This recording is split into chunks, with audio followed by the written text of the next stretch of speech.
I'm calling this video Houseplant Myths Number 2. It will contain at least 10 different myths that you should be familiar with if you grow houseplants. Now, if you missed it, I've also released Houseplant Myths Number 1, and I'll put a link to that video at the end of this one. Now let's get going. Myth number 1. Make your plant leaves shiny with mayonnaise. There are a host of home products that people use on their leaves to make them shiny, including egg whites, milk, yogurt, vinegar, and there are many commercial products as well. These products do not do any significant harm to plants, but they are also not good for them. Anything that leaves an oily layer will attract dust and maybe even pests. It will clog the stomata openings in the leaves, making it more difficult for leaves to exchange gases with the air, and it reduces the amount of light getting to the leaf. Leaves do not need to be shiny. Learn to enjoy the natural leaf color. If you want to clean the dust off, use a soft cotton rag and a bit of water. Myth number 2. Houseplants purify the air in your home. This is a very common myth, and many sites will give you a list of the 10 best plants to purify air. Well, take some time and look at those lists. You'll find that everyone has a different list. There is no such thing as the 10 best plants to purify air. The truth is that plants do remove some VOCs from the air in your home. VOCs are volatile organic compounds, and some of them are harmful to you. But the amount they remove is so small compared to the amount that your house is producing. This is probably a surprise to you, but your carpet, the paint on your walls, that artificial wood that's used in your cupboards, the stain on your cupboards, artificial flooring, the furniture you have, your deodorant, all kinds of things in your house produce VOCs, and they're producing them at a much higher rate than plants can remove. All the studies so far are quite clear. Houseplants do not purify the air in your home. Myth number 3. Plants add oxygen to the air in your home. You probably understand what photosynthesis is. Plants take CO2 from the air, make sugars, and release oxygen. They give off oxygen. And that part is true. But the amount of oxygen they produce is so small compared to the amount of oxygen you use. It has no effect on the oxygen level in a home. Houseplants really don't change the oxygen or the CO2 level in our homes. So unless you're living in a greenhouse, the oxygen level will not go up. Myth number 4. Don't keep plants in the bedroom at night. One thing that a lot of people don't know is that plants are continually giving off CO2. Now, they use CO2 during the day when the light is out in photosynthesis, but all day and night they're also releasing CO2 in a process called respiration. That's when they use up the sugars to do things inside the plant. So they're always producing some CO2. And there's a concern that if you have plants in your bedroom at night, they'll produce so much CO2 that you'll suffocate. And in fact, hospitals used to take the plants out of patient rooms because of that concern. Well, the reality is that plants do produce CO2 at night. But again, the amount is so small that it doesn't affect the amount in the air. Plants will not suffocate you at night, so just leave them in the bedroom.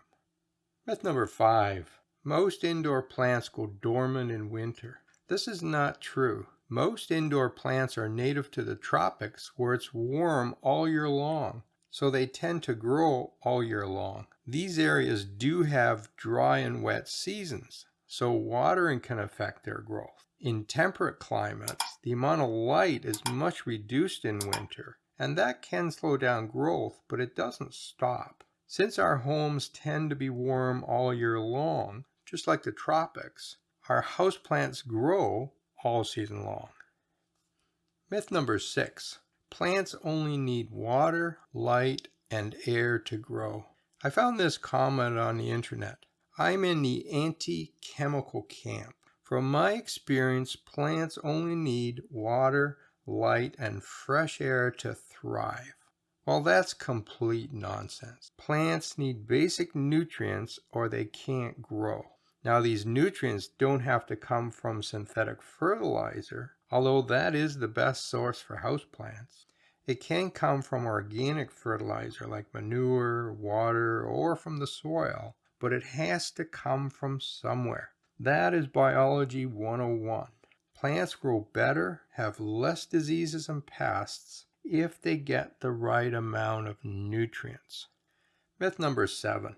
Low-light plants do well in a dark corner. Some house plants are labeled as low-light plants, and they are promoted as not needing much light. These plants will survive with very little light, but they will do much better with more light. Plants are very adaptable, and they can survive a long time in poor condition. It can take many months or even years before a plant dies. But if it does not get enough light, it will eventually die. If you place these low-light plants in a bit more light, they really thrive.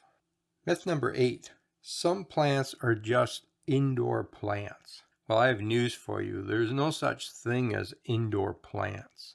All houseplants want to be outside in the right growing conditions. What we call indoor plants are plants that can survive in low light, low humidity, and can take the abuse of having their roots confined to a small pot. Try to put your indoor plants outside for part of the year. They will grow much better, and usually they'll flower a lot more. Myth number 9. Misting a plant increases humidity. Well, this is sort of true, but not as true as you might think. Misting does increase the humidity around a plant, but it only lasts a couple of minutes. You can see this for yourself. Mist your plants and see how long it takes for the water droplets to dry. Once they are gone, the higher humidity is also gone. Unless you're prepared to mist every 15 minutes, this does nothing to raise humidity, but it might increase fungal diseases. Myth number 10. Pebble trays increase humidity. This is a very common myth I see all over the internet, and it's wrong in almost all cases. As water evaporates from the tray, it does increase the humidity right above the tray, and a small amount of that will reach the top of the pot. But your plant is high and dry, quite literally. Humidity trays do not work. Anything that's more than 4 or 5 inches above that tray will be dry. Now, placing plants in an enclosure like an aquarium, that does increase humidity, but that's because the humidity can't escape the aquarium except at the top, and so it does fill with moisture. The problem with this environment is that it also leads to diseases for most plants. Now, there are a couple specialty plants that grow well in an aquarium or a closed container, but most plants do not do well there. So how do you increase humidity? You have to increase the humidity in the whole house. That's the only way you'll increase the humidity for your houseplants. So that's your 10 myths, but I have a bonus myth for you. Let's talk about used potting soil. Should it be discarded? Potting soil does not get old. It does not go bad. You can reuse that potting soil over and over again. Now, if you have hard water, you might get calcium deposits on the top layer of that soil. And so what you should do is scrape an inch of soil away, discard that, but use the rest of the soil. Our potting soil is not really soil. It's going to be peat-based or core-based or maybe even decomposed wood. We don't have to worry about diseases in those pots.